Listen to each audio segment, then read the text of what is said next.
मैं हूँ दिलीप कुमार और मैं आज आपको सिखाने वाला हूँ कैन का यूज़ ऑफ कैन। आपको जो सीरीज चल रहा है मॉडल्स, उसके अंतर्गत मैं शूट करा चुका हूँ, शूट का फाइनल यूज़ भी करा चुका हूँ। अब बात करते हैं कैन की।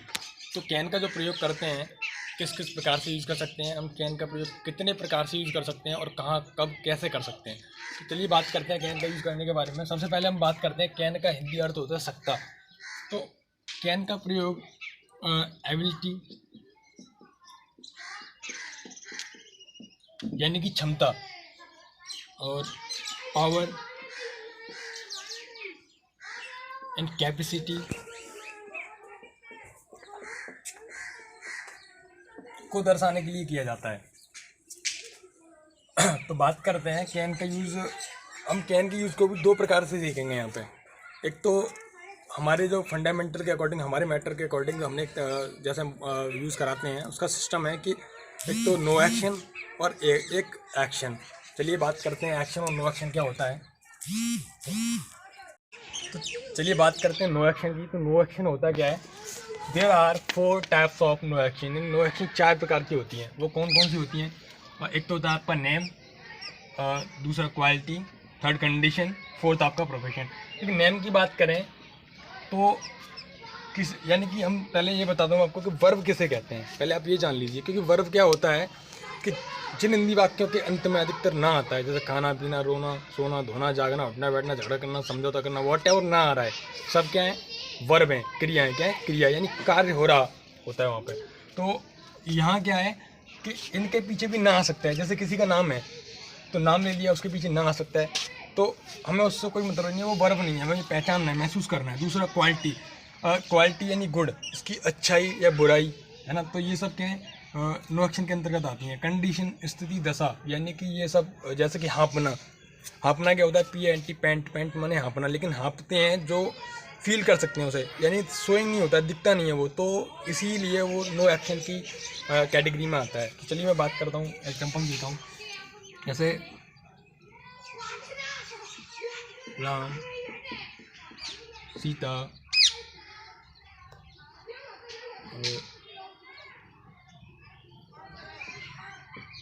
आगरा, ETC, कोई भी नाम आ सकता है इसके अंतर्गत।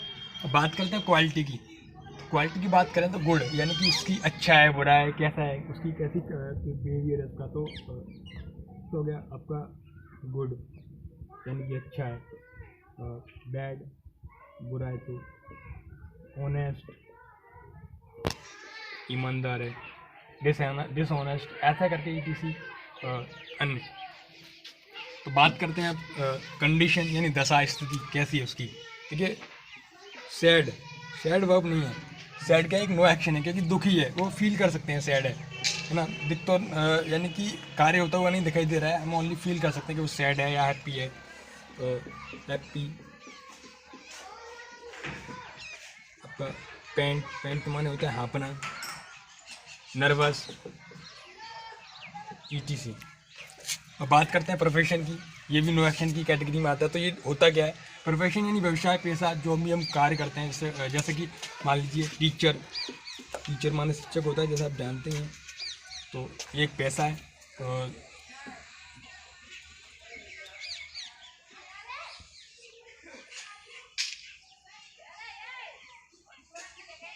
मैनेजर, फार्मर,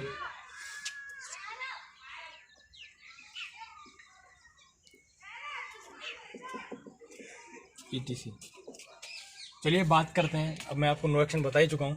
तो कैन का यूज़ नो एक्शन के साथ कैसे करेंगे, कब करेंगे, कहाँ करेंगे, और एक्शन के साथ कब करेंगे और कहाँ करेंगे। यानी कि एक तो यूज़ होता है कैन का वर्ब के साथ, जहाँ क्रिया आ रही होती है, क्रिया होती है और प्रेजेंटेड होती है वर्ब। और दूसरा होता है जहाँ वर्ब प्रेजेंट नहीं होती है, फिर भी उसका यूज़ होता है। वर्ब जहाँ एब्सेंट होती है, बट वहाँ पर भी हम कैन का यूज़ कर सकते हैं। चलिए चलते हैं। यानी कि एक्शन इट मीन्स होता है वर्ब, क्रिया के साथ कैन का प्रयोग। तो हम कैसे करेंगे? सबसे पहले मैं आपको बता दूं, कैन का प्रयोग मैं बता ही चुका हूँ कि क्षमता, पावर, एबिलिटी, कैपेसिटी, इनको दर्शाने के लिए किया जाता है। तो कैसे? तो बात करते हैं आप कैन का। जैसे एग्जांपल लीजिए, वह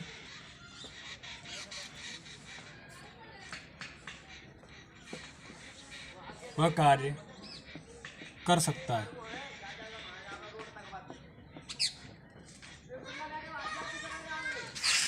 तो सबसे पहले हम बनाते हैं क्या, बनाने का फॉर्मूला देख लो। सबसे पहले बनाएंगे हम इसका जो सेंटेंस फॉर्म करेंगे। तो सबसे पहले आएगा सब्जेक्ट, उसके बाद आएगा तुम्हारा कैन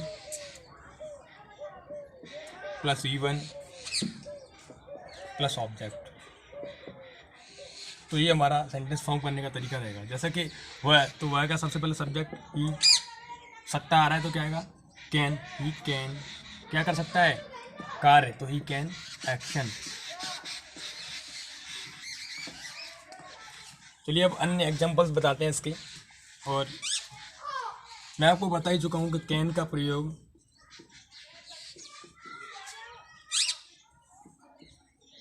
क्षमता,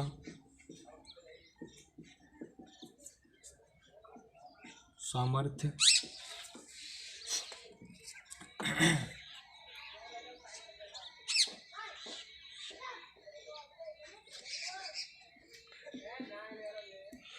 योग्यता आदि को दर्शाने के लिए किया जाता है।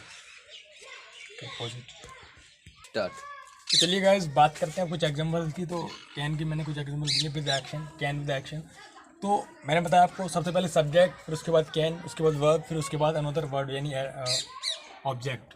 तो यहाँ क्या है, वे अंग्रेजी बोल सकते हैं, यानी कि क्षमता का बोध हो रहा है कि वे ये कार्य करने में सामर्थ्य हैं, वे अंग्रेजी बोलने में समर्थ हैं।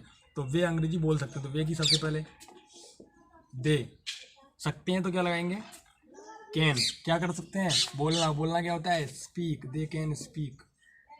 अब क्या बोल सकते हैं, तो English, they can speak English.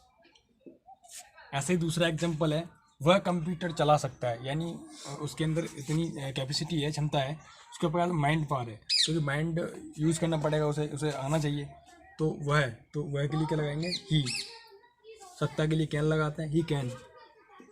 Computer चलाने की बात करें तो क्या लगाएंगे, यहाँ ऑपरेट लगाते हैं। क्या लगाते हैं, ऑपरेट। जो चीज़ें ऑपरेट की जाती हैं उनके लिए ऑपरेट लगाते हैं, जो बटनों सिस्टम द्वारा स्वचालित होती हैं। तो they can, he can operate computer. Operate करने की बात करें तो आपको पता होगा कि एरोप्लेन भी ऑपरेट किए जाते हैं, आजकल ट्रेनें भी ऑपरेट की जा रही हैं। तो नेक्स्ट चलते हैं नेक्स्ट एग्जाम्पल की ओर। तो मैं उसे पीट सकता हूँ, यहाँ देखिए क्षमता दिखा रहे हैं, यानी मैं अपनी क्षमता बता रहा हूँ कि मैं उसे पीट सकता हूँ, मेरे पास इतनी पावर है कि मैं उसे पीट सकता हूँ, यानी कि वह कुछ नहीं कर सकता, ही कैन डू एनीथिंग। तो यानी वह कुछ नहीं कर सकता, ही कांट डू एनीथिंग। तो चलिए आए, कैन पीट। चलिए फोर्थ एग्जांपल, हम सुबह जल्दी उठ सकते हैं। तो सबसे पहले क्या बनाएंगे, सब्जेक्ट, वी कैन। जल्दी उठना होता है get up early, get up early. और सुबह तो इन द मॉर्निंग।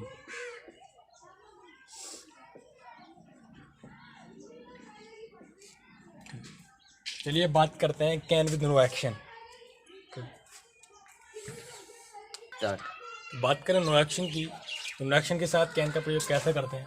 तो नॉर्मल सी बात है, इसमें वर्ब नहीं होती है, और सबसे पहले हम सब्जेक्ट आता है, उसके बाद कैन आता है, उसके बाद ऑब्जेक्ट आता है। जस्ट देखिए जैसे कि आज वर्षा हो सकती है, तो ये यहाँ इट का प्रयोग होगा, इट हो सकती है, तो कैन हो सकती है, तो इट कैन बी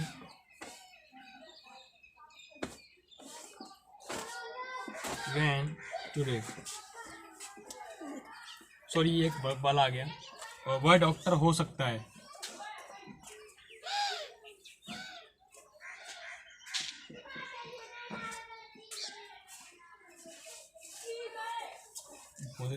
तो कैन का प्रयोग मैंने आपको बताया कि क्षमता, पावर, एबिलिटी, सामर्थ्य यानी कि योग्यता के बारे में भी किया जाता है को दर्शाने के लिए किया जाता है, कैपेसिटी, एबिलिटी एंड पावर। तो लेकिन बट उससे भी हट के यहाँ फीलिंग ऑफ कंपल्सन जो हैज़ और हैव टू होता है, यानी मजबूरी होता है, तो उसके साथ भी कर सकते हैं। कैन का प्रयोग हैज़ टू के साथ और हैव टू के साथ। तो देखिए इसमें प्रयोग में करना क्या है, कुछ नहीं, इट्स वेरी इजी। कैन का प्रयोग हैज़ टू और हैव टू के साथ जिन वाक्यों के अंत में पढ़ सकता है, पढ़ सकते हैं या पढ़ सकती हैं आदि शब्द आते हैं, वहाँ कैन, हैज़ टू और कैन हैव टू का प्रयोग करते हैं। एक वचनकर्ता के साथ कैन हैज़ टू लगाते हैं और बहुवचनकर्ता के साथ कैन हैव टू का प्रयोग करते हैं। जैसे एग्जांपल्स, तुम्हें इंतज़ार करना पड़ सकता है। सबसे पहले सब्जेक्ट आता है, तो सब्जेक्ट क्या, यू। और जब करना पड़ सकता है तो इसके लिए क्या आएगा, कैन हैव टू। क्या आएगा, कैन हैव टू, क्योंकि यहाँ बहुवचन है इसलिए हैव टू आया। तो you can have to wait, तुम्हें इंतज़ार करना पड़ सकता है। एस्टिमेट। और देखिए यहाँ जैसे मोहन को रोना पड़ सकता है, तो Mohan can has to weep, क्योंकि सब्जेक्ट आ गया सबसे पहले। और पढ़ सकता है के लिए क्या आ गया, कैन हैज़ टू, और क्या करना पड़ सकता है, यानी रोना। Mohan can has to weep. इसी प्रकार से हम और भी एग्जांपल्स बना सकते हैं। बने रहिए हमारे चैनल पर। Thanks for watching us. और पर डे हम आपको पार्ट 1, पार्ट 2, 1 बाई 1 हम पढ़ाते रहेंगे, अच्छे से सिखाते रहेंगे। We need your support.